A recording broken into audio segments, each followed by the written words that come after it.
As nature has infinite wisdom and lessons for those who are listening, the list of lessons from the animal kingdom is an endless one, but these are several more of my most profound lessons from animal teachers.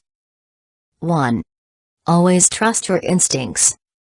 This lesson was shared with me by a lioness during dream state, as I am a dreamer, haha. It was during a time when I was feeling very uneasy with someone who was becoming involved in my children's lives, due to the fact that I am divorced and can't always control who they are around.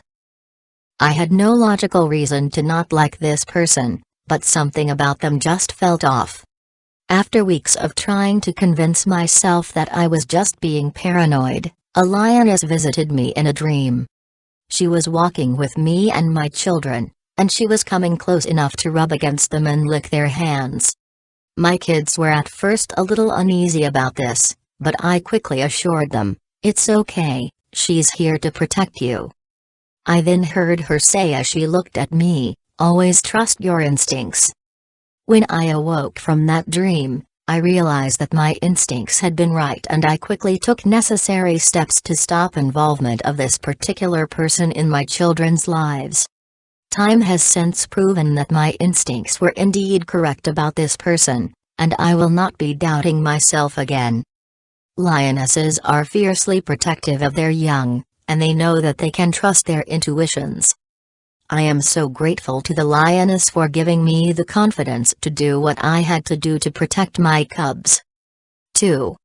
We're really not that different. This next lesson came to me last winter through one of my dearest cows.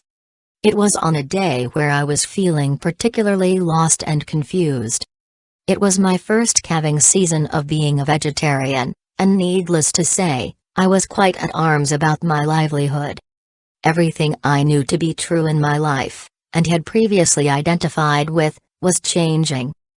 And on this particular day, I had been helping my family cut up meat, as once a year as a family we butcher our own steers so that we have healthy meat to last the year. After feeling especially sad while cutting, I just had to get out of the meat shop. Of all places, I felt called to walk out to the cattle pens where we keep our calving cows. The sun was shining strong on this March day, so I just stood there facing it, soaking it up with my eyes closed, tears streaming down my hot cheeks. Suddenly I heard this sweet voice say, "You know, we're really not that different." When I opened my eyes and looked around, I saw one of our gentlest cows standing near me. She was looking at me with such understanding in her eyes. I cannot describe just how human her eyes looked, there was such an awareness within them. I had never before heard one of our cows speak so directly to me, so I replied in my mind, "How are we not that different?" She then showed me telepathically with a picture, how she enjoys soaking up the sun as well. I could feel how warm the sun felt to her, and how comforting it is. She showed me her favorite place to stand, which happened to be next to the pond that I grew up beside, near my parents' house. She showed me a picture of herself, standing on the banks in the summertime, a slight breeze blowing the bugs away, while the sun beat down upon her back. I could feel her peacefulness and complete satisfaction with life in this perfect moment. I said to her in my mind, "That's one of my favorite places too." I then showed her pictures of myself playing on the banks as a child, and rafting on the water. We stood together for a long time in this awareness and appreciation of one another, and in the knowing that we really are not that different. I was deeply touched by her compassion for me and sympathy for my tears. Her willingness to comfort and cheer me up. I know that I must have stunk of the meat shop, and yet she was so understanding of my pain. My cows have taught me so much about forgiveness and acceptance, and naturally, I hold a very special place in my heart for them. 3. Whose song are you singing? This lesson was shared with me last spring by one of the most iconic symbols of springtime and warm weather, the robin. Just like my lesson shared by my cow, This lesson came on a day when I was once again feeling out of sorts with my livelihood and was confused about what I should be doing with my life. It was early morning, and I had just completed my cattle check. I was on my drive home down our short winding road through an oak bluff. It was here that a robin decided to land on the road in front of me. I stopped and the robin stared at me. I could feel his eyes looking into me. After a few moments I could hear him say, "Whose song are you singing?" Then he flew up only to land a little ways ahead of me and again stared at me. This time I heard him say, "Are you singing your song, or is it still within you?" The robin looked at me a while longer before he flew up into the trees and began singing his lovely morning song for the rest of the world. I sat there in my truck for a long while, unable to move. The robin had touched such a deep truth.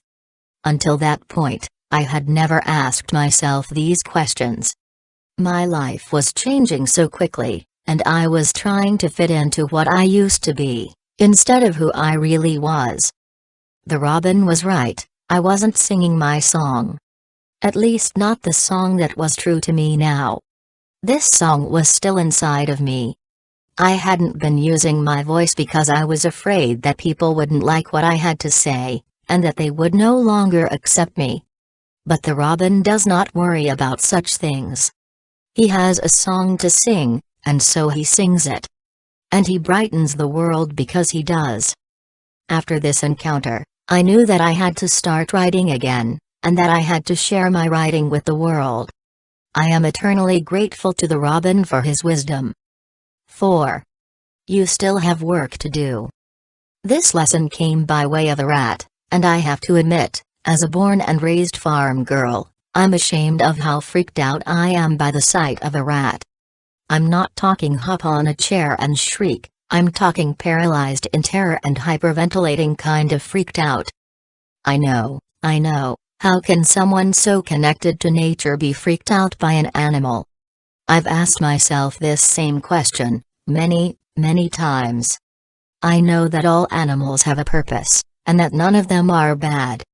And yet, the very sight of them evoked a response in me like nothing else, and worse yet, one that I couldn't seem to control. Especially on a farm, when you know that sooner or later, with all of the grain around, that it is only a matter of time before you see a rat in a building somewhere. It is true that anything that really bothers us in our surrounding world is simply reflecting something back at us that we are not at peace with within ourselves. So essentially, anything that we are afraid of teaches us that we still have inner work to do. So after noticing the signs of a rat in my chicken coop, and not wanting to have a panic attack every time I pick eggs, I decided to finally do a meditation specifically on my fear of rats. In my meditation, I was shown that I had once been a prisoner in a previous life. As a prisoner, I was locked up in deplorable conditions. A dark, dirty jail with many other people. We were filthy, sick, and the smell was so awful it turned my stomach. And of course, there was also, as you may have guessed, rats. They were everywhere. Scurrying around us and running up the walls. I realized then that the sight of rats was triggering a memory within my subconscious of a hellish experience. No wonder I couldn't keep it together. I then did a healing of this life and this experience, and I thanked the rat for revealing a part of my subconscious that I had not been aware of. After this healing, I happened to see a rat one day in my barn. And I didn't freak out. The sight of them still makes me uneasy, but I at least have some control. As I stared at this rat that stared right back at me, I could hear him say, "Don't be afraid to make use of all of your gifts." I was floored. Like the robin, the rat had struck a nerve. I wasn't using all of my gifts that I had been born with. I was hiding some of them, afraid, once again, of not being accepted. I am very grateful to the rat for helping bring my gifts into the light that I had been stowing away in the darkness. 5. Don't take life so seriously. This lesson was shared with me by the cheeky little squirrels who live in the oak bluff near my home. I often walk the winding road through this oak bluff with my 2 dogs, Sita and Chubbs, as this road leads to our cattle pens, which also then leads to my parents' home. Every time we walk or drive this road, without fail, out of nowhere appears a little red squirrel, streaking across the road.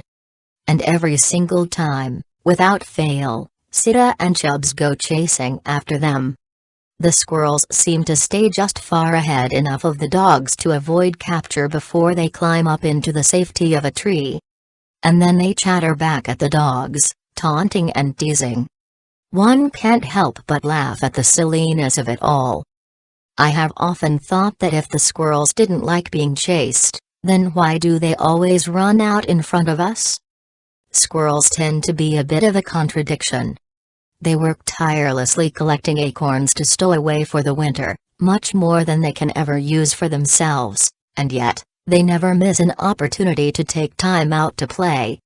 They can also be seen chasing one another from limb to limb. One day after Sita and Chubbs had once again successfully chased a squirrel up a tree, I could hear her chatter at me, "Don't take life so seriously." I couldn't help but smile, because I had at the time been taking life too seriously and was in a bit of a funk. I realized that if a squirrel who works tirelessly in preparation for winter can still take time out and play, then why can't I? They seem to have an ability to keep life fun and light, and are wonderful examples of how to keep our inner child alive. They encourage us to enjoy what we do, and if we are not, then perhaps we need to change what we do or change our perspective. Just as they enjoy running on the ground as well as soaring high above in the tree limbs, it is also beneficial for us to get a higher perspective of our lives as well.